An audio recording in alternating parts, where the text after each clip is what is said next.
Good evening. My name is Abbas Milani. I direct the Iranian Studies program here, and we have made a firm commitment to start programs on time, whether the latecomers come or not, and so we are going to start. Before I introduce tonight's speaker, I want to remind you that we have these flyers outside. They give you some of our upcoming programs. Two of them are particularly worth remembering. One on November 7th, where we will give the Beta Award to Iraj Pezeshzad, and he will be reading or performing a story. And we have also asked Parviz Sayyad to come and talk about creating the famous role that he created.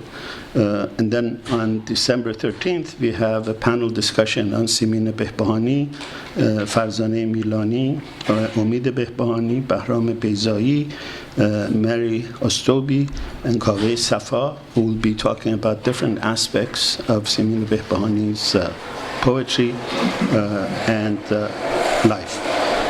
That one is on December 30th in the CIMEX auditorium. The event on the Iraj Pezeshzad is in the Alumni Center main reception area. There is also a reception after the event.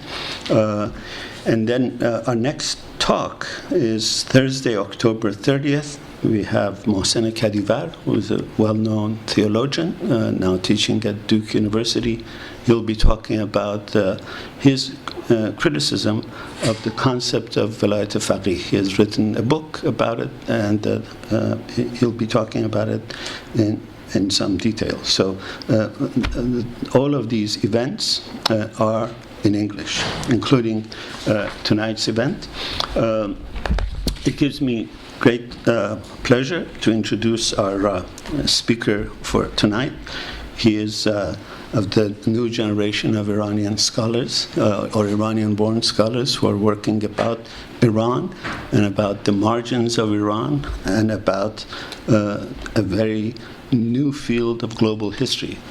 He is one of those young scholars who, while born and bred in the atmosphere of Iranian studies, he hasn't remained in the confines of Iranian studies and keeps threading further and further and doing really fascinating work on what it is now very much a fad in historical and global studies, the notion of global studies and trade routes and how these things are beyond the normal traditions of historiography. He is a Ph.D. from Yale University, trained with one of the better historians of modern Iran, Professor Amanat, whose brother we're going to invite next year to Stanford, next 2015.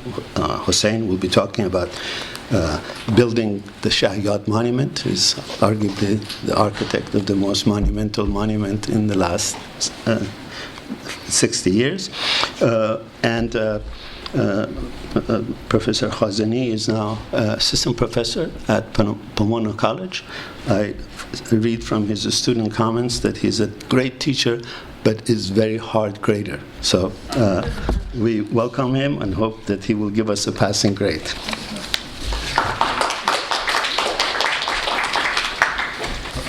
Thank you for inviting me to speak at Stanford tonight and at the Iranian Studies program. I've admired Professor Milani's work and his contributions to the politics and history of Iran for decades, and so it's a pleasure to be here. Thanks for having me.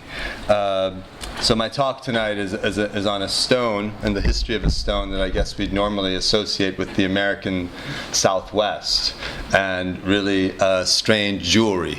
But who would have ever known that it's a stone, as the name suggests, turquoise or turquoise, that it's a stone connected with the Turks, and that it was mined at mines on the borders of Iran and Afghanistan. So I'll begin with a story. In the spring of 1613, the Mughal Emperor Jahangir dispatched Muhammad Hussain Khan Chalabi, a merchant of gems and other precious objects, to Safavid Iran with letters of introduction and orders to purchase rarities for the royal estate in India. Chalabi met Shah Abbas I in the eastern Iranian province of Khorasan and presented him with a letter from the Mughal Emperor. Most important among the list of items that the merchant was charged to find was quality turquoise. But the Safavid monarch informed him that the precious stone was under royal monopoly and could only be gifted by the Shah himself. Following this pronouncement, Shah Abbas chose one of his personal attendants to turn over 6 bags of turquoise containing 30 seers, roughly 1.5 pounds of ore, to the merchant from India. The Shah included with the gift a letter to Jahangir professing his brotherhood and friendship while apologizing for the inferiority of the turquoise and reporting that the gem was no longer mine as it once had been. On receiving the bags of turquoise, Jahangir lamented that the quality was indeed poor, writing in his memoirs, "No matter how hard the gem carvers and setters tried, they couldn't find a stone worthy of being made into a ring." The gift of turquoise from the Safavid Shah to the Emperor of Mughal India in 1613 was embedded in the tributary imperial networks of early modern Eurasia. Among the post-Timurid Islamic empires of the Near East and South Asia, the Safavids, the Mughals, and the Ottomans, sky blue stone turquoises from Iran circulated widely and became valued as an object of imperial tribute and exchange. It was fitting that Jahangir, whose insatiable taste for jewels was legendary, should seek turquoise from the mines of the Safavid Empire. But his search for the wondrous blue stones of Iran was entwined in the ongoing imperial contention between the Safavids and the Mughals over the Afghan city of Kandahar, an outpost between their empires. Kandahar had been promised to the Safavid Shah Tahmasp I by the Mughal Emperor Humayun, who had been driven from the Indian subcontinent by the Afghans in 1540 and had taken refuge in Iran before reclaiming his empire in India with the aid of Safavid troops. But into the first decades of the 17th century, as Jahangir's merchants set out to find Persian turquoise, the Mughals had yet to relinquish the city.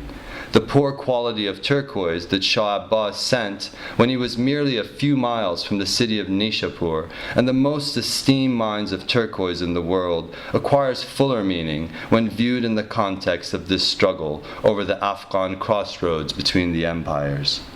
With the question of Kandahar unsettled, it may well have been that Shah Abbas withheld from Jahangir the choice turquoise from the old mines outside Nishapur. Or may it have been that the famed old mines of gem-quality stones were becoming depleted in the 17th century, as the Shah seems to suggest. A miniature painting that Jahangir commissioned just 5 years later in 1618, representing his dominion over the Indian subcontinent in Central Asia, evokes this gift of turquoise and the unsettled nature of the Afghan city of Kandahar. Drawn by the Mughal court artist Abul Hassan, the illustration depicts Jahangir and Shah Abbas embracing while standing on a globe of the world set against the backdrop of a celestial turquoise sky. A larger-than-life Jahangir balances on a sleeping lion that straddles India and Central Asia, as a diminutive Shah Abbas stands on a delicate lamb being pushed out of Asia. The world-seizing Jahangir appears with a ring of blue turquoise on his right hand, and there we see he has 2 rings of pearls and then a sapphire and a Persian turquoise on his right. To find turquoise entangled in the imperial history of early modern Eurasia is fitting, for, as this talk argues, the stone was an object of imperial interaction, and the early modern turquoise trade flourished through the emergence of Islamic tributary empires of pastoral nomadic origins that moved from the tent to the throne to build imperial cities and become integrated into global routes of trade and travel linking the Near East, Central Asia, and South Asia. turquoise became an imperial stone and color in the tributary economies and material culture of early modern Islamic empires, which negotiated their power with rival states and their own subjects through the exchange and display of regalia and nature's objects. From the lands of the interconnected Timurid, Safavid, Mughal, and Ottoman empires, where turquoise appeared as an object of imperial power, projected in vivid color displays, the stone and its culture traveled across the world. This talk will trace the journeys of turquoise from its remote point of origin outside the city of Nishapur in eastern Iran, across the Near East, India, Central Asia, Europe, and in the end, the Americas. An opaque sky blue phosphate of aluminum and copper formed by nature in rocks below the surface of the earth, turquoise became known as a mineral substance in early modern networks of travel and trade. Found exclusively in desert environments, its deposits were historically mined in a wide mineral-bearing stratum, extending from Egypt through Iran to Tibet, with the most precious stones unearthed from the mines of Nishapur. Turquoise evolved into an object of imperial interaction and exchange among the empires of early modern Islamic Eurasia. By the 16th century, as it traveled from Nishapur through the blue-tiled cities of Eastern Islamic Eurasia and farther to Venice, Paris, and other European markets, it was coveted as a strange and exotic object from the East, becoming associated with the Turks and the trade routes that carried the gem across the Ottoman Empire to Europe. The stone was called pietre turquoise in Italian, and in French, pierre turquoise, or the Turkish stone. As turquoise traveled, something of its meaning went with it. Turquoise was among the tinted stones from Asia that gave substance to the perception of the color blue. Brilliant natural substances, turquoise, cobalt, and lapis lazuli from Afghanistan and Iran were traded across the early modern world and catalyzed the creation of the previously uncommon color of blue as a cultural phenomenon. Turquoise was the color of the sky, and it was color that brought turquoise into demand and defined its culture as an object. Where turquoise reached, from the tents of Central Asian pastoral nomads to the royal courts of Eurasian princes, it left its meanings, prized for the nature of its celestial blue. Turquoise was worn as an ornament and as a jewel adorning rings, cameos, and amulets. It dusted the leather bindings of books. It was inlaid on the surface of shields, bridles, and weapons of war. Ground into powder, it was taken as medicine. And regarded as one of the 7 colors, Houshang of heaven, was adopted for the palette of tiles fired in the workshops of ceramicists, and appeared in Islamic Eurasia as the color of imperial cities and their architectural monuments.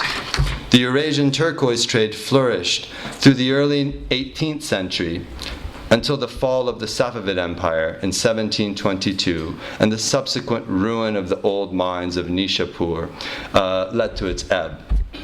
By the 19th century, when the Qajar dynasty attempted to revive the mines, colonial empires had eclipsed the tributary empires of Islamic Eurasia, and the imperial meaning of the turquoise trade faded away and was lost. In the 1890s, the reopening of lost Aztec mines in the Americas, along what came to be known as the Turquoise Trail, unearthed more accessible sources of the stone that came to rival the Persian blue.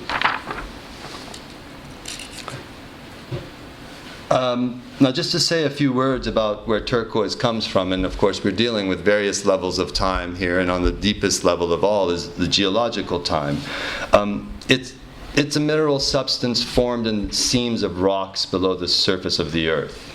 It's a hydrous phosphate of copper and aluminum that's born in igneous rocks as magma, fiery liquid deep within the earth, surges toward the surface, pools, and solidifies.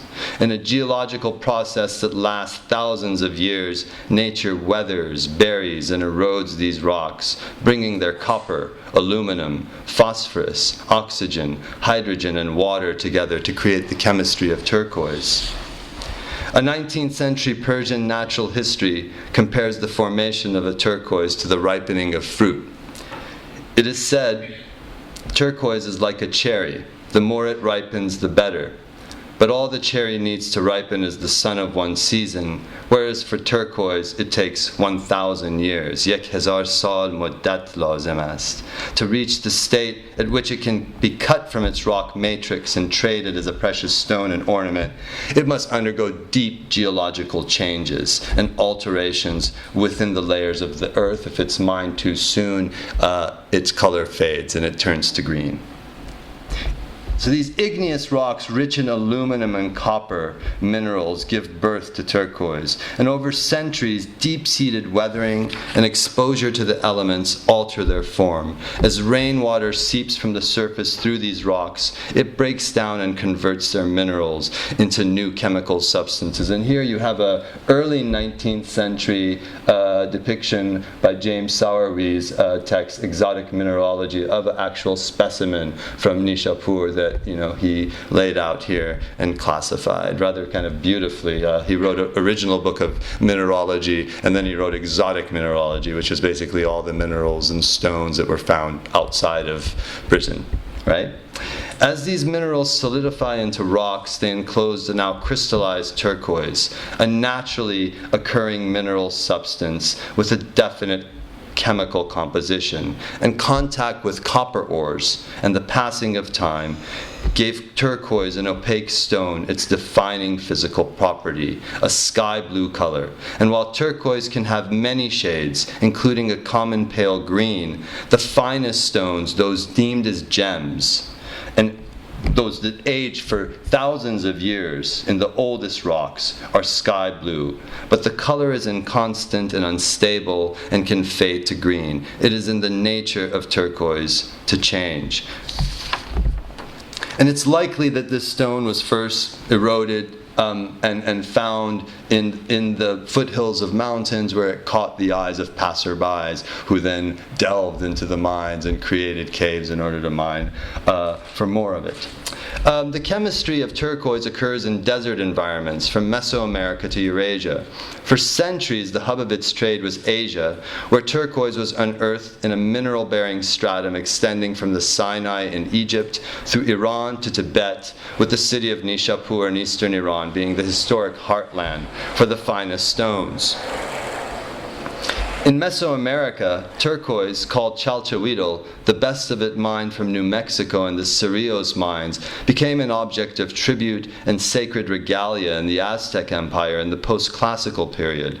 Spanish explorers described a blue-green stone that the indigenous populations treasured, and in 1519, Montezuma famously offered gifts of turquoise to the conquistador Hernán Cortés.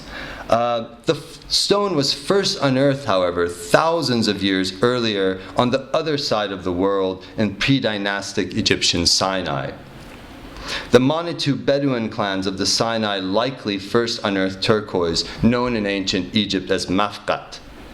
The pharaohs sent expeditions into the Sinai to secure mineral deposits necessary for the monumental building projects that they were pursuing in the Nile Delta, and the workers dedicated the ruins to Hathor, the goddess of the turquoise land, the goddess of turquoise, and built temples in her honor to protect their mining. By the medieval period, however,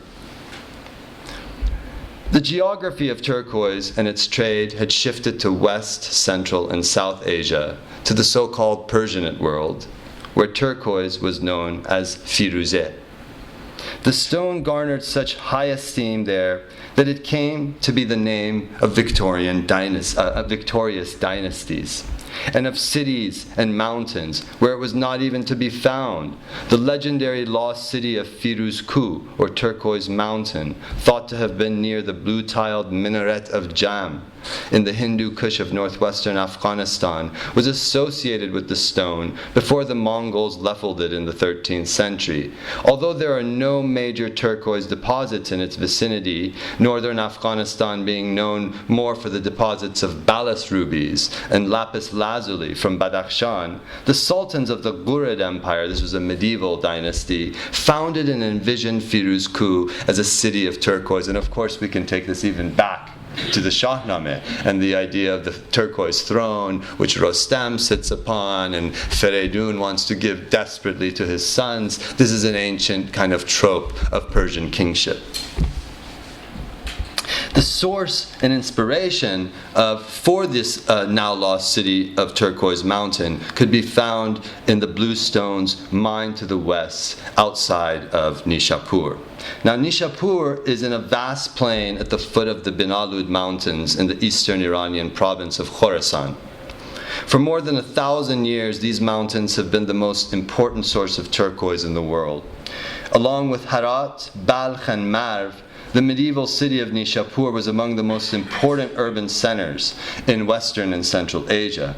It was a thriving oasis and entrepot along the Silk Roads, and a cultural hub that was the birthplace of such Iranian intellectuals and philosophers and figures as the mathematician and philosopher Omar Khayyam and the Sufi poet Attar.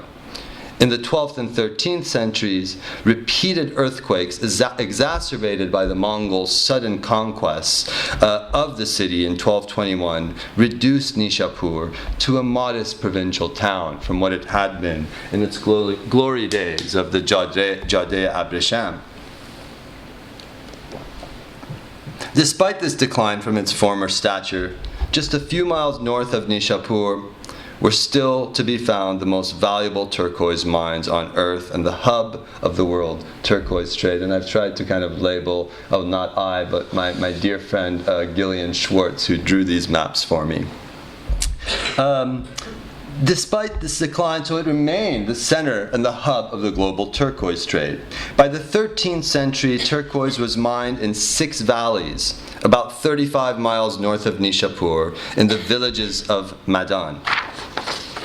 The most famous was the Abdul Razaghi, containing an old, extensive mine of the same name, also known as the Abu Ishaqi, or Isaac's mine, so esteemed for the quality of its stones that the Persian poet Hafez hinted at it in a verse on the mutability of the earthly world. In truth, the turquoise ring of Abu Ishaq flashed finely, but then faded away. I believe the Persian is Rasti, Khatem Abu Ishaq, Khosh Darakhshid, Vali Dolat Mustajal Bud.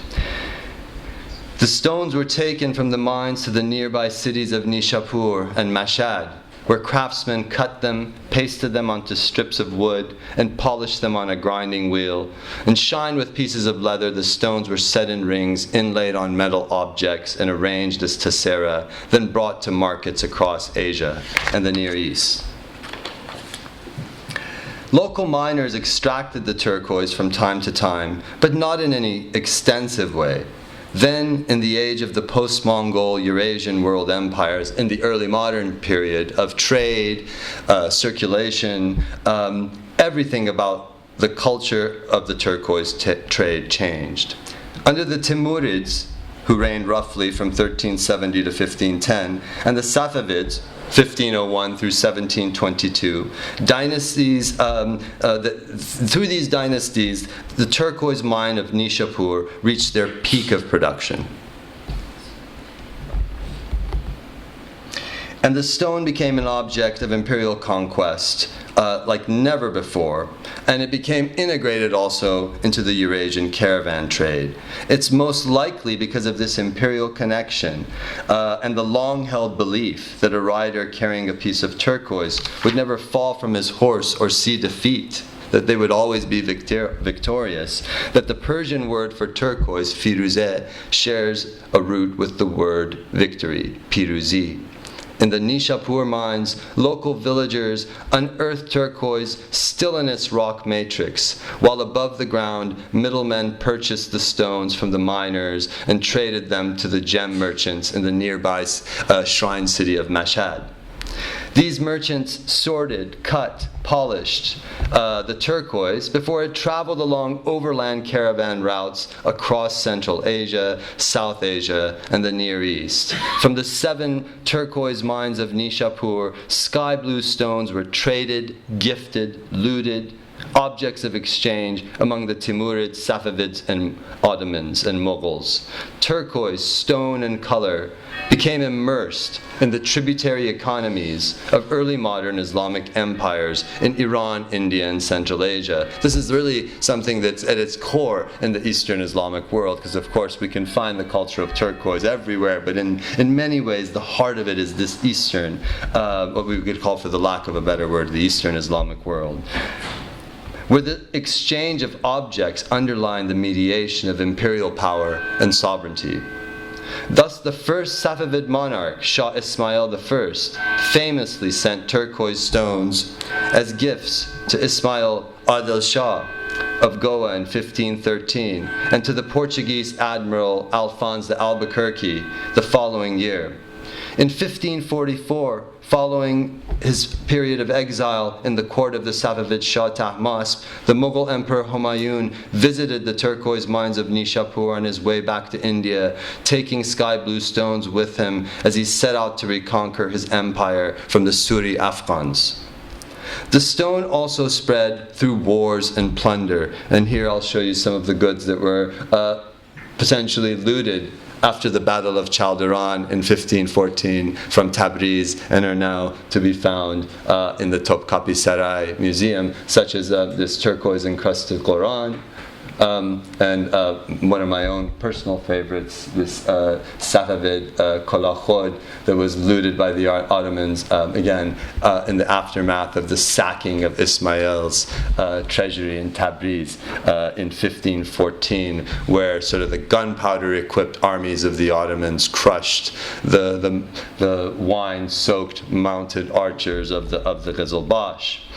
So this is another way, not only through trade and gift-giving, but also through actual looting and plunder of war, that we see the stone circulating. In addition to the physical object, the turquoise trade circulated the culture of the stone. And I think this is where, I think, in some ways, what my project most closely deals with. Objects carry meanings, and as the turquoise traveled, it left its meanings behind. The material culture of the stone was etched in Persian natural histories and books of precious stones, written in the context of imperial encounters with environments and the earth's natural resources, as empires strove to order and convert the world of minerals, a subterranean terra incognita. These natural histories were exchanged in the course of interactions among the early modern Islamic empires of Eurasia, which shared a Central Asian and Persian cultural connections. The most widespread meanings that turquoise took on were its function as a stone of imperial victory and power, and as a celestial shade of blue. The world of the early modern Eurasian turquoise trade and its meanings can be entered and accessed through the Persian and Islamic genre of the Jawahirnameh, or books of precious stones, sponsored by the Timurid, Safavid, Mughal, and Ottoman empires. Muslim scholars drew on a rich tradition of medieval Arabic and Persian natural histories of precious stones and minerals known as Ahjar al-Karimeh, or the great stones. And of course this goes all the way back to al-Biruni, who wrote the first surviving kind of book of stones that we have, but of course there's also a lost text by al-Kindi. So it's an old kind of tradition of Persian and Arabic scholars from the Abbasid period, but here it really requires a new purchase. This is a Safavid manuscript from the Majlis library. Originally, so it's had you can follow its course of all the different places it's been. It was once in Jafar Sultan al-Qarai's Tabriz Kitabkhane, but regardless, it ends up in the parliamentary library where these texts have been made available. And this is Muhammad ibn Mansur's Jawahirnameh. He was from a family of scribes in Shiraz.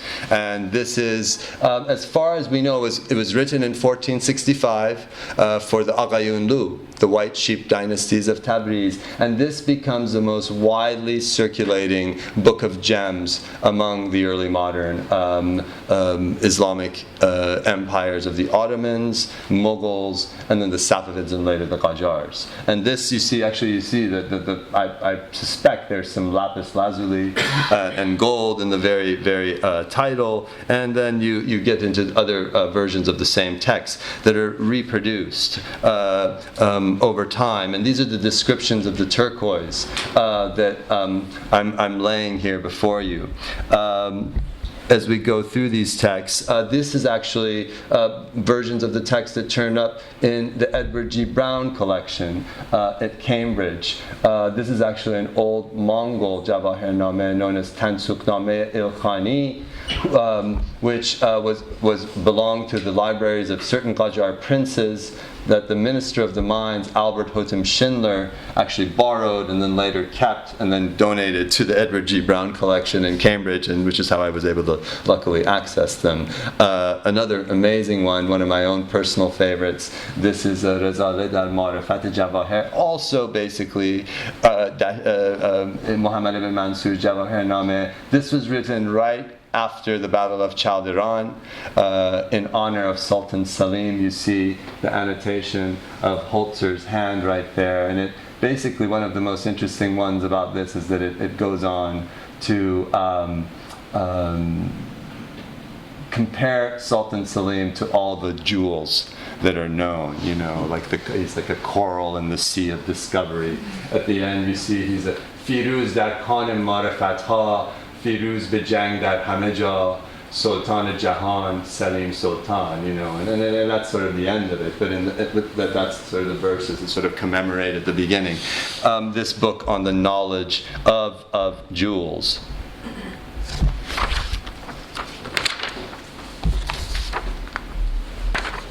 And one of the things that these texts did was to bring together not only scientific knowledge but also economic knowledge. So what you get is a sense of where the stones came from, how they were traded, what they were valued at, and also this thing known as khasiyat, which can account for anything, the medicine, the superstitious ideas, the powers that are attached to these stones. So it's on the one hand very economic and on the other hand very scientific, and by scientific of course it's connected to the world of alchemy here, and the sort of the alchemical planetary associations of gems. Yes? I'm just reading a story about jadeite, also delivered to the Chinese by Muslims, and they say they have lots of powers to sell, jadeite to the Chinese, including luck and improves your sex life. And so is turquoise also credited with such power? Yes, I'm getting to that, yes. Okay. But it's more, less about sex, more about love. Oh. So to put it that way.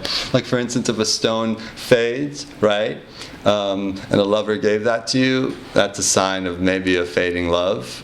Or if you're wearing a stone, and this could maybe tie into sexuality, but if a stone fades, it could be a sign of the health of the wearer. And these are ideas that are attached to the stone as it's being used in Iran, in India, and of course these ideas are transferred to Europe, which also is an interesting thing to think about when we think about science diffusing, right, from Europe towards the so-called East. Here's a clear chance in which the knowledge of stones, along with the stones itself, is clearly coming from Iran in this case. So, these Jawahirnamehs, and we can talk more about this later, of Ibn Mansur describes precious stones, the Jawahirat of the world, in 20 chapters with turquoise. Turquoise is usually the 8th one that he mentions, and then they get into the so-called felezat, or the metals. And just the first on the list is usually the pearl, which is identified as being found in the islands of the Indian Ocean and the Persian Gulf, Sri Lanka, and perhaps Burma. Although the idea of Burma is very shady at this moment. It's kind of known as the Zirbad. Rubies, sapphires, Sri Lanka, Yaqut as they're known. For the pearl, the dur, the marvarid, or the lulu, as it's known in some of these texts. The emerald, zumrud, which was not actually identified as coming from Colombia, as we would think, but was thought to have come from Egypt, particularly Aswan. Topaz, zabarjad, from Egypt. Diamond, almas, from India. Cat's eye, ain al-hir, from Sri Lanka, which was seen as like this, the word serendipity comes from the Persian word for Ceylon, Sarandip, which tells you about, just the magical flora, fauna, and minerals and gems that Iranians thought you could find at this magical island. Turquoise, Firuzeh, of course you know where that's from, Nishapur. Carnelian, aqiq. Where's the best aqiq? Who said Yemen? Yes, very nice. Yemen, Sana or Aden in particular, garnet, banafsh from Afghanistan, also lajavad, lapis lazuli, and marjan, coral, the best of which was thought to come from the Mediterranean and Tunisia. Thus, turquoise, moving on here, was embedded in the culture of kingship and empire across Islamic Eurasia, and known as a victorious stone. Actually, I moved ahead too fast there. A victorious stone of conquest. It was three things that it was referred to. First, Hajr al-Ghalabeh, the stone of conquest. Hajr al-Jah, the stone of honor, and then Hajj al-Ain, the stone of the eye, because supposedly at the first moon, at the first thing in the morning, if you were to gaze upon the turquoise, it would make your day auspicious, right? That's the main thing that's connected with the culture of the stone, that it is a lucky stone. The Safavids placed the turquoise mines of Nishapur under direct imperial control. References in imperial history suggest, for instance, that under Tahmasp, the state levied a 20% tax on the turquoise mines, and that the minister, the Wazir of Khorasan, acted as the prospector and overseer of the mines, keeping their accounts as part of the administration of Khorasan. On some occasions, portions of the turquoise stones and dust, khak-e firuzeh, that had accrued in the royal treasury were distributed among the poor, students and people from walk of every life, the ulama, the sayyids. Shah Abbas, however, put the mining and trade of turquoise from the valuable old rock and all its output under royal monopoly. This policy was in keeping with his mercantile tendencies and concerted efforts at establishing control over the empire, its resources, and its trade as a means of expanding the Safavid economy and its export revenues. In doing so, he tried to, in a sense, pursue what we could, for lack of a better word, pursue a kind of a mercantilist monopoly of the turquoise trade. And in the Safavid period, new turquoise mines were open to meet the global demand for the stone. But the specimens from the new rock were inferior to the old rock. So basically what the premium gems all went to the Shah. And what he left behind could then maybe reach the world. But from these newer mines, those could be mined and traded. The voyages of the French jeweler, merchant, and journeyman extraordinaire Jean Chardin led to the most significant, by far, of the early modern travel accounts of Safavid Iran, and the most detailed descriptions of the empire's turquoise. He was the son of a Huguenot jeweler who first journeyed to Asia on behalf of his father in 1665 in search of diamonds. Traveling through Isfahan on his way to India, he gained access to the court of Shah Abbas II, who appointed him a royal merchant and commissioned him to purchase jewels and patterned jewelry based on the Shah's own designs. As might be expected, Chardin's account of his travels, the monumental Voyage in Pairs, which is in many ways still the best European travel account of Iran, surveys in detail the mining and trade of metals and precious stones in the Safavid Empire. In the third volume of Voyage in Paris, Chardin gives an intriguing account of the empire's turquoise mines and says that these are the richest mines in Persia, the turquoise of Nishapur.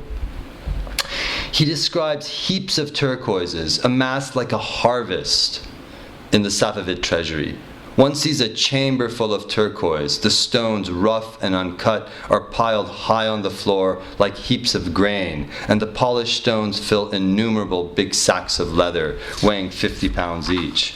On other occasions, Chardin observed the lavish, extravagant uses to which the Safavids put the stones, as encrusting swords, which then encrusted swords, which the state would give as gifts of honor, or khelat. And in his travels through the Safavid realm in the 17th century, Chardin really encountered a culture of imperial regalia studded in turquoise stones.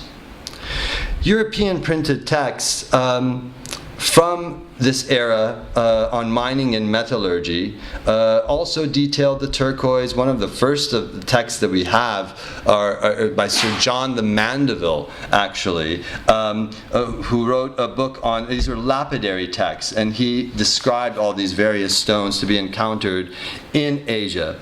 And another interesting one is Camillus Leonardus's text, The Mirror of Stones, Speculum Lapidum, written originally in 1502, which is a description of the nature, generation, properties, and virtues of stones, their various uses.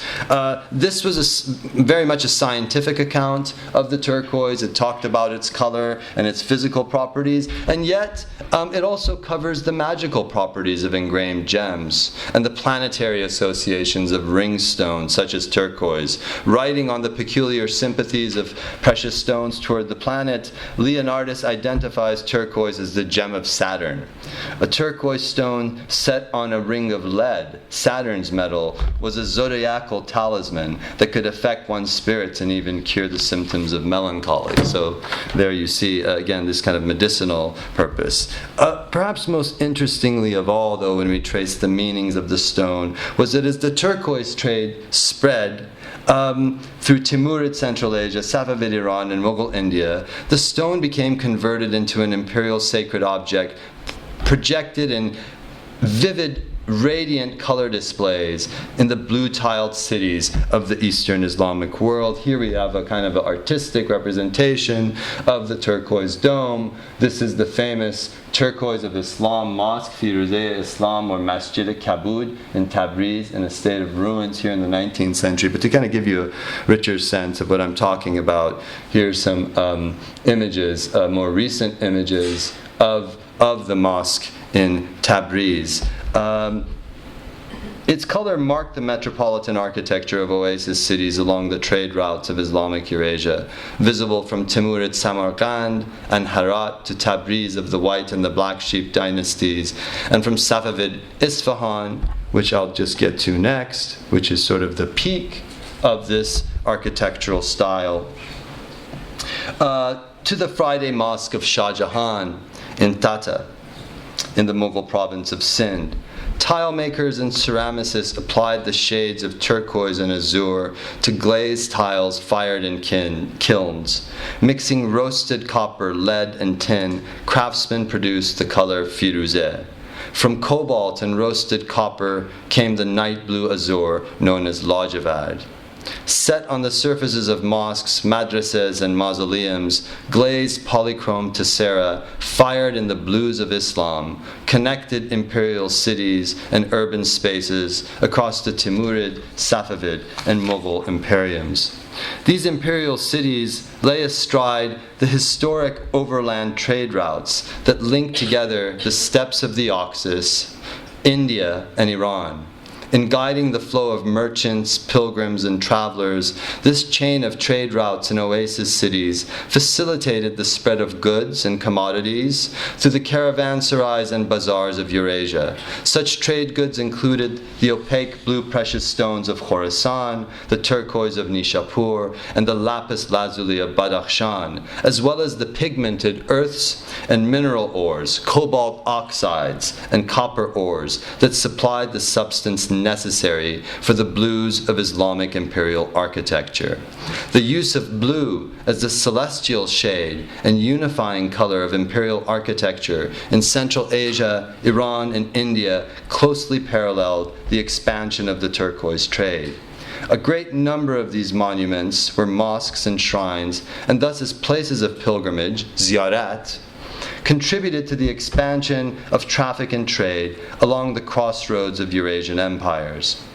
This architecture was visible to the pilgrims and merchants who passed to and from these cities. And again, this was created through the Persian art of ceramics, or kashigari, and it was from cobalt that was actually mined in the village of Qamsar in the mountains around Kashan, that came a deep blue that had the same name as the mineral lajavard. So lapis lazuli in Persian is lajavard, and cobalt in Persian is also lajavard. And cobalt is what creates this darker night blue color, and in the case of creating turquoise, it was roasted copper, iron, and tin that were mixed together and fired in the kilns onto the tiles. And these colored earths were employed on a wide scale in the Timurid imperial architecture of Central Asia. The Timurids were the trendsetters in many ways aesthetically for this vision of a kind of an urban imperial metropolitan capital, and it was from places such as Samarkand, Herat, that this style emanated. By the 17th century, blue ceramic tiles adorned the walls of arches, minarets, and domes of Friday mosques known as Masjid-e-Jame, madrasas, mausoleums, and Sufi shrines. Signature features of this new metropolitan style etched the skyline of cities in blues. The dome chamber, in Persian, gombad, a lofty geometrical interior space that was a microcosm of the world, which you see right here in the Masjid al-Shah, in the Maidan and Naqsh Jahan, or the pattern of the world in Isfahan. This is the interior courtyard. The minaret from which was sounded the call to prayer, the arched gateway, or the pishtag, and the barrel-vaulted chamber Ivan, which led inside the structures, and the intricate honeycomb corbel vault Mogharnas that pleased the eye. Thus, from its distant point of origin, in mines on the eastern marches of Iran, turquoise emerged into an emblematic object of inter-imperial exchange among the tributary empires of Central Asia, South Asia, and the Near East. The stone's trade and its culture peaked in the reign of the Safavid Empire, but then fell fast. In 1722, a tribal rebellion originating in Kandahar, the so-called graveyard of empires originally, although no one brings the Safavids into the conversation, an object of Indo-Persian contention in the 17th century, as you recall, toppled the Safavids. A tribal rebellion and movement of the Ghalzai Pashtuns of Kandahar, led by Shah Mahmud Hotaki, marched on Isfahan, laid the Persian capital to siege, and ended the Safavid Empire for good, with ruinous consequences for the turquoise trade. With the state no longer in control of the turquoise industry, standards were forgotten, and the most valuable mines of the old rock, Madan-e-Qadim, were abandoned and fell into ruin. A century of dynastic instability followed, and that's indeed what the 18th century in Iran is. Various interregnums, Afghans, Afshars, Zand, ultimately Qajars, with no effort to revive the turquoise mines until the 1880s in the reign of the Qajars. By then, however, the model of Islamic tributary empires, in which turquoise had been ingrained as part of the projection and display of imperial fortune and power, the exercise of a symbolic, indirect, and layered sovereignty, had given way to new, more blunt and coercive forms of empire established by the colonial states and economies of the late 19th century. The 19th century gold rush and global quest for precious metals and stones transformed the Eurasian turquoise trade. 19th century was powered by telegraphs, modern roads and rails, steam and print. It saw the emergence of a more thoroughly globalized economy. The The increased supply of and demand for gems, as well as more rapid means of transporting them that link together geographical spaces as never before, brought precious stones into mass consumption. The economy of this 19th century trade penetrated more deeply as stones came into the possession of different strata of society. Responding to the global demand for sartorial and other decorative jewels and ornaments, workers around the world mined the earth or ventured to the depths of the sea in search of precious stones and gems. Empires and prospectors rediscovered and attempted to restore ruined turquoise mines, seeking to reclaim desert nature and profit from the stone's global commerce.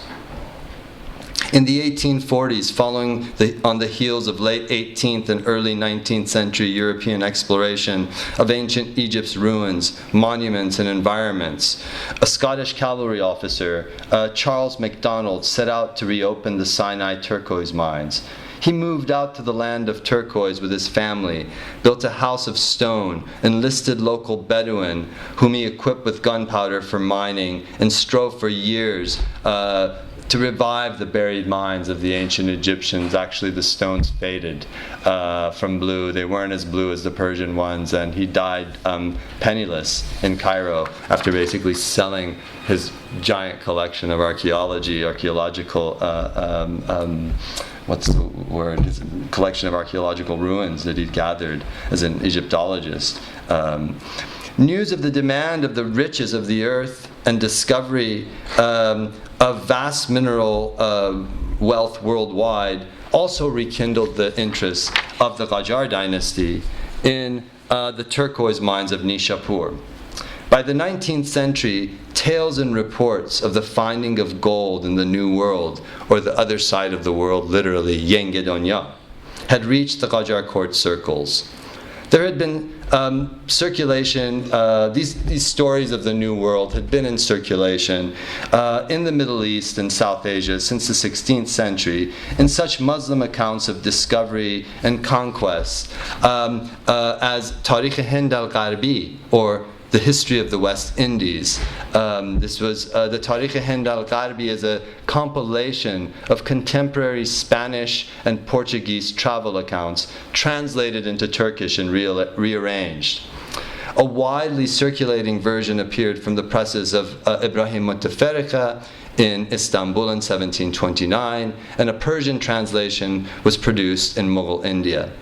Tarikh Hind al-Gharbi presents the basic narrative of Muslim histories of the New World, chronicling the first voyages of discovery and Kashaf, Columbus finding the Americas, and the subsequent conquests and creation of colonies, which brought into Europe's possession vast lands and abundant resources, including silver, nogre, and gold, tala.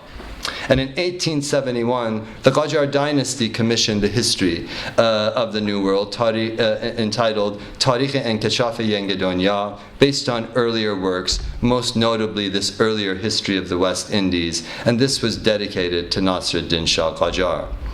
The closing chapters cover the defeat and eclipse of indigenous Mesoamerican tributary empires and the European appropriation of vast resources and colonies in the New World.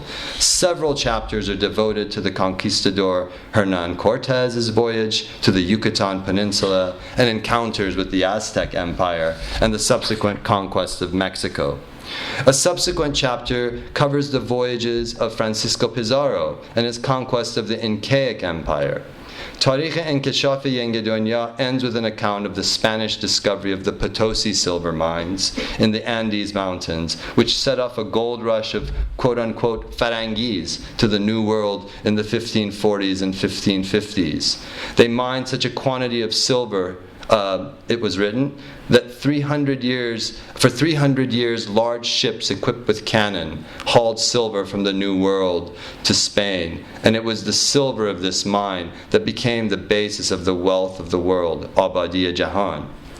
Although the Qajar dynasty had no aspirations to a world empire and was vexed just simply to govern and administer its own provinces, tales of the New World and its abundant natural resources gradually led it to make more assertive efforts to reclaim, extract, and export the mineral wealth that lay below the soil of Iran. Since the mid-19th century, news of the Americas had also appeared in Persian newspapers and gazetteers that wrote about the gold rush in California. In the early 1850s, the lithographed Persian imperial gazetteer, Ruznameh Waqae Ettifaqiyeh, ran stories of the discovery of vast mines of gold, tala, in California. It was reported that people from all around the world, including immigrants from China, were flocking to the state in search of gold. And in an 1852 edition of Ruznameh Waqae Ettifaqiyeh, the discovery of gold in the Sierra Nevada mountains is led to American imperial expansion westward. It writes, the government of the United States of the Northern New World, Yenge Donyay Shamal, was always seeking to conquer land, Mamlakat Giri. And since it was discovered that in California, since gold was discovered in California, which had for some time belonged to the people of Spain in Mexico, it is now part of the country of the Northern New World. The Tarikh Montazam Nasiri further details the gold rush in a section on events on Amrika, announcing that an engineer in the New World has unearthed a gold mine, Madan Talai, on the banks of the Salarmanto, which we take, of course, as the Sacramento, in the San Juanic Valley, the San Joaquin Valley, and from all directions people came to California. Tales like these of the gold rush in California and earlier New World bonanzas printed in the 19th century, Persian histories, newsletters, and gazetteers spurred the Qajars to explore and utilize the mineral resources of Iran. Becoming conscious of a global quest for precious minerals, the Qajar state strove to recover and reclaim the once famed turquoise mines of Nishapur. And these can be traced through a particularly interesting account, a lithographed history of Mashhad and Khorasan known as Matla' Shams, the land of the rising sun, that was written under the auspices of Muhammad Hassan Khan Sani-e-Dawla Etemad Saltaneh, who was Nasiruddin Shah's dragoman in royal attendance and minister of publications, quite a prolific. Certainly we know he didn't write all of it. He had help. But left behind a major body of texts. And it is through this text that I first stumbled onto the turquoise mines. And it was written in 1882 to commemorate the Shah's second pilgrimage, Nasiruddin Shah's second pilgrimage to Mashhad. And thus, this second pilgrimage to Mashhad in 1882 becomes the point for commemorating, for revitalizing and reclaiming the turquoise mines of Nishapur, in a way to kind of bring its output to the global market. Because before that time, the Qajars were willing to just farm out the right to the turquoise mines to the highest bidder, who and then farmed it out to the local villagers of the Madan. Right? And now this is an effort to sort of bring it further under state control. And what happens in line with this policy is that Mirza Ali Qoli Khan Mukhber Dawla,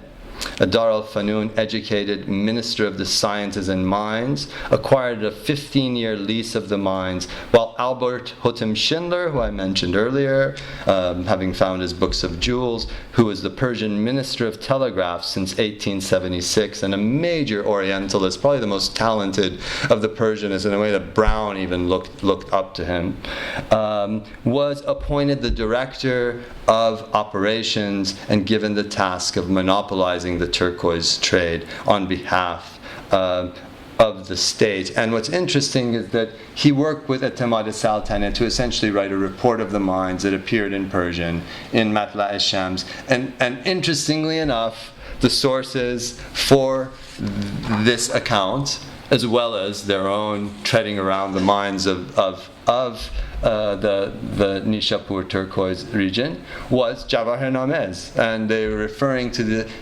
again, so there's a continuing of a genre, but now it's a printed 19th century genre that's also now influenced by kind of European developmentalist printed geographical ideas. So sort of this more Persian style of writing about stones, encountering a kind of a new 19th century way. And of course, Madla Shams makes it very clear, of course, they all like to begin with the color of turquoise. It's the most important quality. The color of turquoise is the color of the sky, range asamani.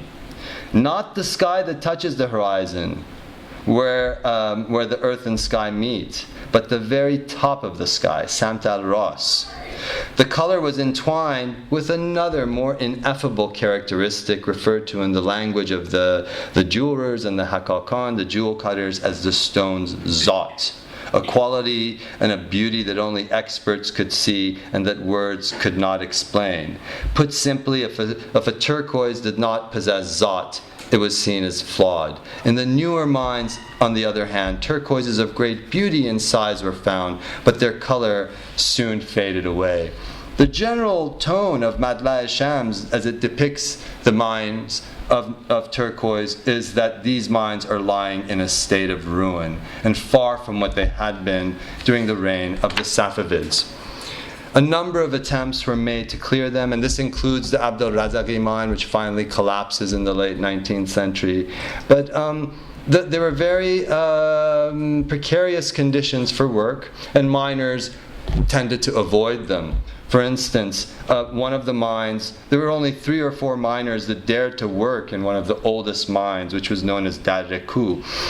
They actually had a nickname for it, which was called Pol Sarat, or a bridge in hell, because it was so eerie and scary to have to go into there and come out and dig for turquoise stones. I mean, your survival wasn't necessarily assured, even though these weren't very deep mines. They had fallen into disarray. All the galleries that the Safavids had built to allow for ventilation, lighting, they had fallen into disarray and had crumbled because of the use of gunpowder. Another mine had crumbled and filled up in its tunnels.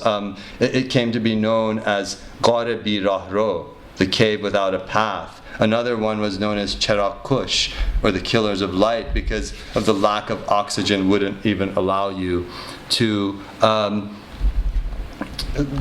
light your lantern. From what we understand of the circuit of this trade was that the miners themselves, they worked in these mines and they didn't know the quality of the stones. They brought it out of the mines, and these stones were then taken, and I'll give you a fantastic image. I was so excited when I found this in the Golestan Palace Museum. This is by Abdullah Khan Qajar, the royal photographer, in 1894. And it kind of shows you what goes on. This is actually the Rais mine, one of the newer mines with kind of fading turquoise. But what would happen is that you had 25, say, or so Madanchi in the mine actually working, and they didn't know what the quality of the stones were. They would bring them out in pails that they would send up to the surface in their rough state, and then they would be sorted through. There were certain head miners known as Rish Sefid, actually, and then they would connect with the merchants in Nishapur and Mashhad, who would then cut the stones, polish the stones, set them on rings. As far as we know, there were 3 grades. There was the Angoshtari, the best, that were placed on rings. There was the Barkhane, which could be used to, for instance, encrust saddles, weapons of war, and finally Arabi, which was the grade that was taken on pilgrimages to Mecca. Generally the miners themselves, they barely cut even, but the Mashhad and the Nishapur gem cutters who had commission agents in Europe made a good profit.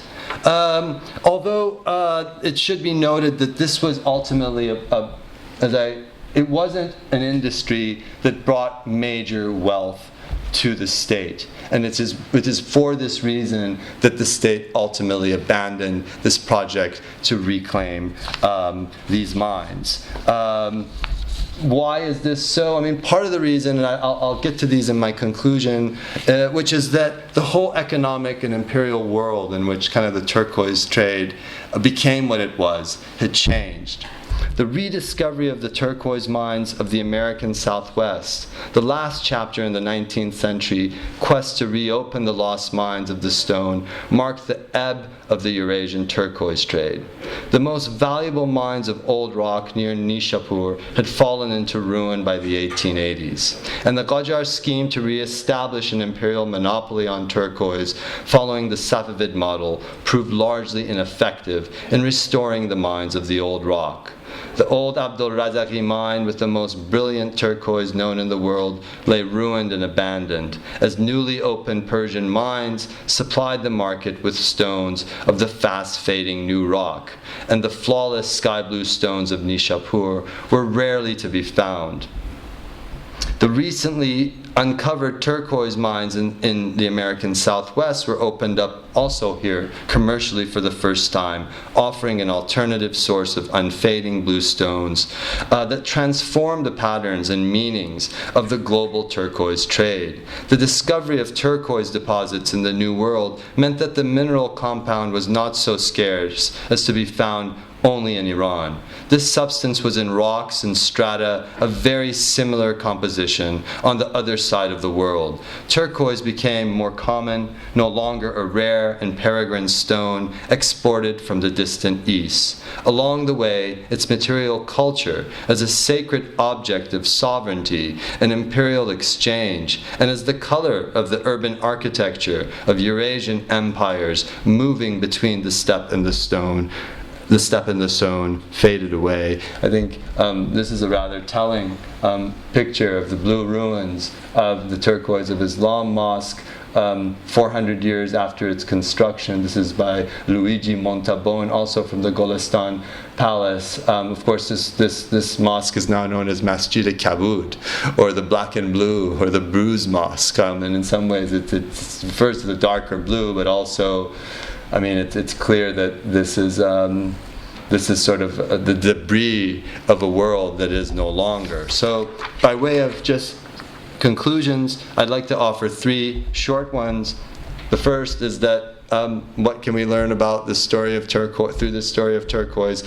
One thing I hope, and Professor Milani suggested this in the beginning, in the introduction, was that the tangled threads of the histories of the world regions we call the Middle East, Central Asia, and South Asia. This account breaks away from the familiar and overarching, over-anticipating narrative of the gunpowder empires, marking the beginnings of the transition towards becoming bounded and separated national territories: Iran, India, Afghanistan. Central Asia, South Asia, and the Middle East, as viewed through the history of the turquoise and its trade, are regions open to the world, the setting of interlinked Eurasian empires that were a point of origin in the export and transfer of peoples, commodities, and ideas across the globe. The second conclusion, and related conclusion, concerns what is commonly referred to as the European age of exploration and discovery and revolution in trade. Asia and the Middle East, as I've tried to suggest, were not simply a distant Orient ripe to be explored and discovered by European trading companies and empires, not a mere colonial outpost and periphery to be influenced, conquered, and taken from the outside. This is sort of my problem with the Emanuel Wallerstein kind of view of which peripheralizes non-Europe in its account of world history. The early modern Eurasian turquoise trade was fostered through the emergence of Islamic empires of pastoral nomadic origin that moved from the tent to the throne. These were indigenous empires that encountered environments and mined resources that built imperial cities and urban spaces that became integrated into routes of trade and travel, linking the Middle East, Central Asia, South Asia with the wider world. And finally, while making a claim for the buoyancy of the economies and empires of early modern Eurasia, it is clear that by the arrival of the 19th century, something significant had changed. And it is here that the history of the turquoise trade parallels what has come to be known as the Great Divergence or divergence theory. By the turn of the 19th century, European imperial access to colonies and resources from the New World suddenly broke the commensurability and equivalence that formerly existed between Asian and European economies into early modern times. Shifts in the structures of Eurasian empires and global economic exchanges from the early modern to the colonial periods are important to take into consideration here. First, the imperial shift. The eclipse of Eurasian tributary empires. These were vast, multi-ethnic imperiums that ruled through the collection of tributes and revenues from subjects and satellite kingdoms absorbed into the empire through a layered sovereignty. The eclipse of these Eurasian tributary empires by colonial empires and their more blunt and coercive measures of rule that did not have to do with the display and the projection of an imperial aura and power, but the blunt force to be able to go out and get what it wanted. And finally, also the Asian economic shift from the export of luxuries to the export of raw materials. In the case of Iran, we see here the shift from Iran as an exporter of luxuries such as silks, textiles, and precious stones to raw materials such as opium, tobacco, and finally oil, which completely alter the dynamic of its relation to the global economy. Teşekkür.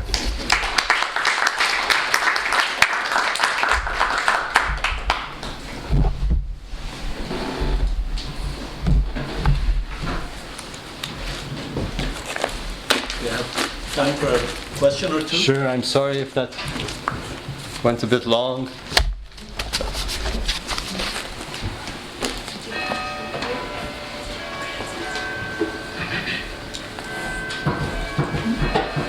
Yes. So,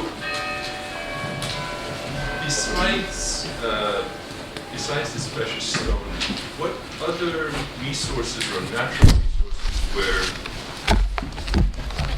commodities or that would serve the currency of revenue for the court and the administration of its governance?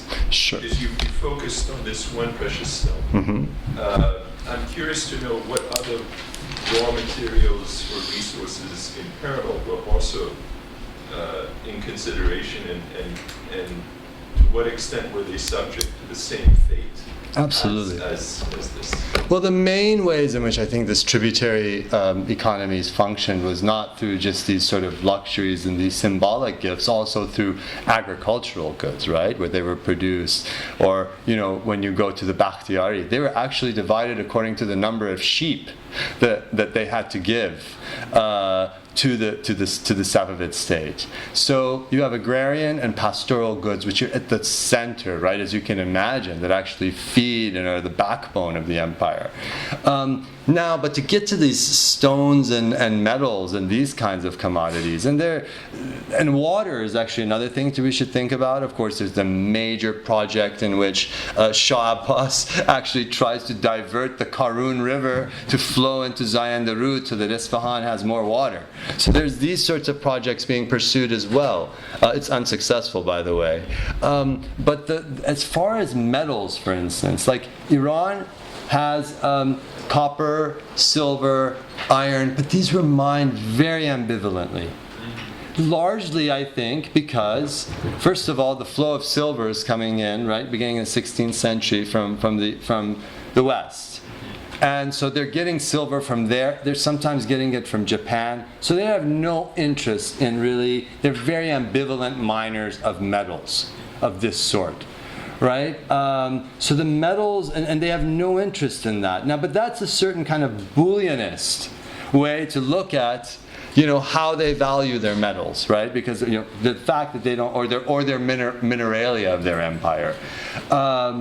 So the economic historians that have worked on this, and you know, I can just cite scholars such as Willem Floor and Rudy Mattei, are all right on this. That this is a very ambivalent state in terms of how it mined its metals. Now, They may not have been interested in copper, but they were interested in the flowers of copper. They were interested in the beautiful stones like lajavad, like firuzeh, or the pearls that came from the Persian Gulf. These were the things. So in some ways, I love the work of James Allen, the art historian, and what he does with, for instance, the interpretation of metals. It's a whole different view of how the Safavids saw the wealth of these materials, right? They didn't make coins out of them necessarily, right? But they were part of the whole regalia and power of the empire. Also, though, I should say that there were certain parts of the economy that were monetized, like large-scale silk trade. For that kind of commercial economy, you needed that. You needed coins and you needed coinage. And of course, the whole minting of the coin too, right? The khutbeh. All of this has a sort of a symbolic, also that sort of revenue system in terms of has a kind of a symbolic element as well. To what extent were they limited by the technology that's required to mine into these natural resources and assets? Because the pictures you depict of the miners, it looks like, okay, this is something that they were capable of doing. But perhaps if you were going after copper or silver, that could be. It would require something beyond what was available to them. And when was it? So a second related question is, at what point, if any, was there signs of concessions actually to mine these? To mine these things were conceived of, and did it go back as far back as the Safavid era? You mean concessions? Concessions to Europe? Yeah, concessions to foreign entities or foreign groups that would make these investments, or did that really begin mostly in the Qajar period? The age of concessions, right? That you're talking about the Nasiri period, kind of clearly. But there is this mysterious reference, and I was not able to identify who. It might have been one of the Shirleys. Shah Abbas supposedly had someone that was working on ways for him to kind of use and utilize the metals, the minerals of his empire, but it was just faint references that I found. In terms of the technology, certainly we know what they were doing for the turquoise, because turquoise isn't that deep. It's in the kind of in the zone of oxidation, and what we hear, or the Safavids' techniques, were actually far more sophisticated than what was later even pursued, given the sort of the blunt force of gunpowder, which destroyed the galleries of the oldest mines. But yeah, that's an interesting question. Okay. Do you have your book also translated in Farsi? Or? No, neither of my books have been I was supposed to get in touch with a publisher for my first book, which was on the Bakhtiyari, actually ended with the story of the discovery of oil, Masjid Suleiman. So I've sort of, in some ways, I guess, been playing around with the idea of the extraction of resources from Iran. No, they haven't been, but I'm hoping. It's just a matter of I have a couple now, and I'd like to find the right translator, and would really love to have audiences read it if there's interest. Yes. There are some copies of the book outside available for purchase and for signature by the author. Just want to follow up on the translation. I think you have only 2 years before changing the things that right now publishing the book is easier. Okay. Just want to give you some time. You mean in Iran? Tarjuma kardan? Yeah, Okay. otherwise would be big. Yeah. Okay. I'm always looking to make contacts in that field, and I mean I have some leads, but again it all has to do with like the quality and the work. Iran is just a window. You need to capture the window. I'm sorry. I think you had a question. No. No. Oh, sorry. Okay. Potentially a silly question. How do we know what it's made of, what turquoise is made of? I mean, you mentioned I think aluminum and cobalt around them. Is it, they put it under a microscope, or is there some? How do they know what goes into the Well, this it's in the 19th century, right, that they began to really break it down in terms of its hardness and but the main I believe it's like 40% phosphate, and then about like 29% aluminum, and only like 6% copper, but it's that copper that gives it its defining color. When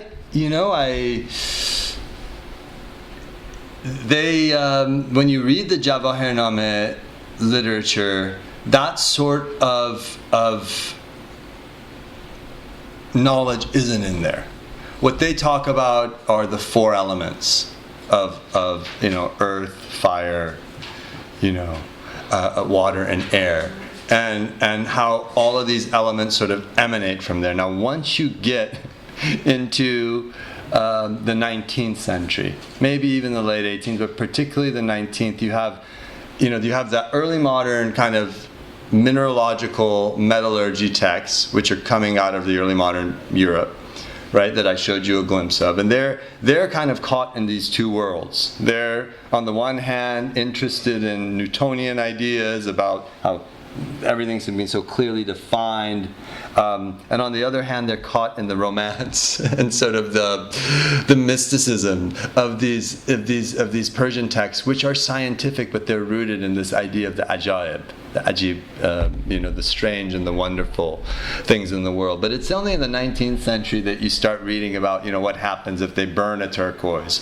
or put it under a microscope, and it's that moment where, and one could say it's in that moment when that knowledge is found out, right? That the mystery of this sort of regal stone is in some ways lost. I don't know. But I first ran into that kind of detailed information in the 19th century. Although, however, we have in these texts on Kashigari or on because some of these gem books have like appendums at the end, and in those they talk about the different kinds of minerals you need, as I mentioned, like cobalt and copper, to go into creating these colors, right?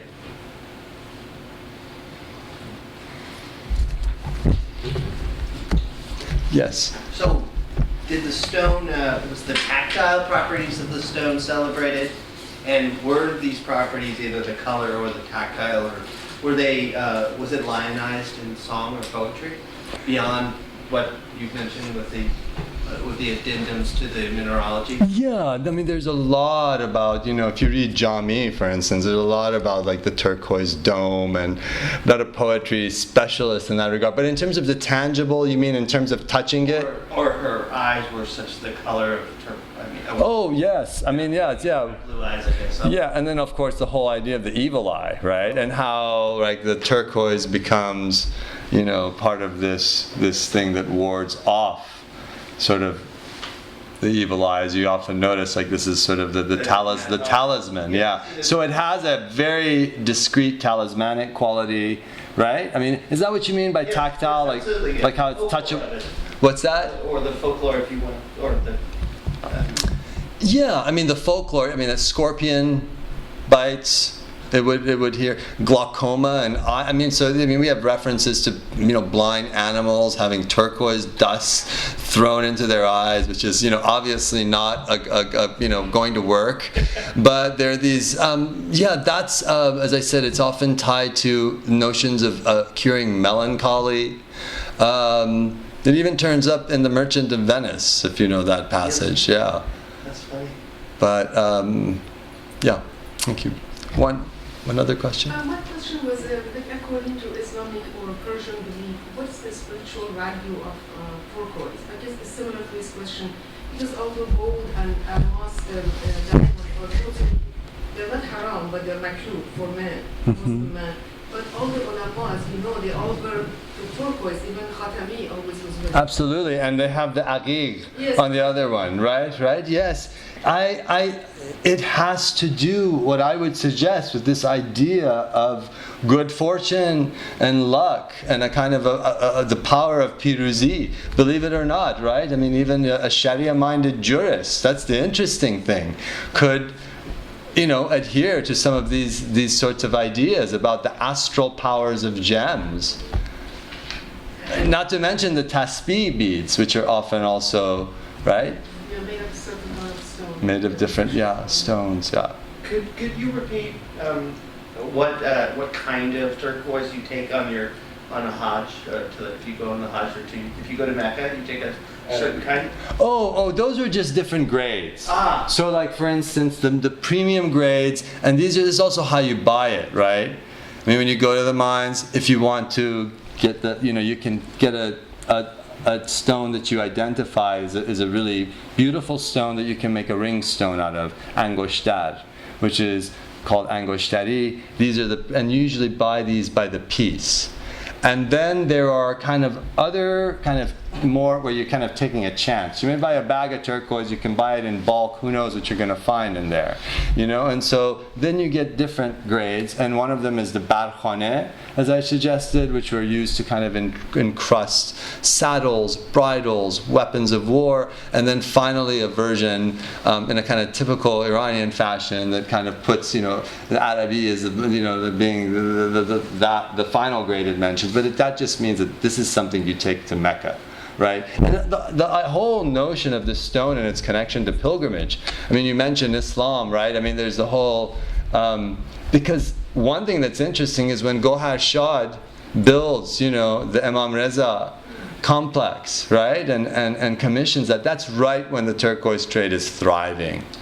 So the whole idea of ziyarat and making, I still, my family's from Khorasan, and I know one of the things you do when you go to Mashhad is you get turquoise, you get a turquoise ring, or nishab, they have the specific part of the turquoise of the bazaar. So it became tied with the culture of Imam Reza and going and making pilgrimage as well. And so in that way, it also very tangibly connects to these, and it's interesting how, the roots of pilgrimage, the roots of trade and travel can affect even the aesthetics of urban spaces. Well, that might be a good place to finish. I think so. Bring us good luck. Inshallah.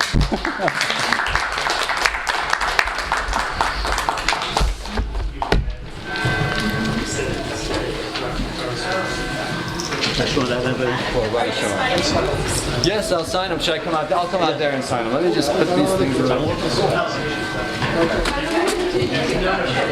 Thank you so much again. I feel really presentation. That's kind of you. You see why I needed the pictures. Yeah, definitely. That added another dimension to it. سلام حال شما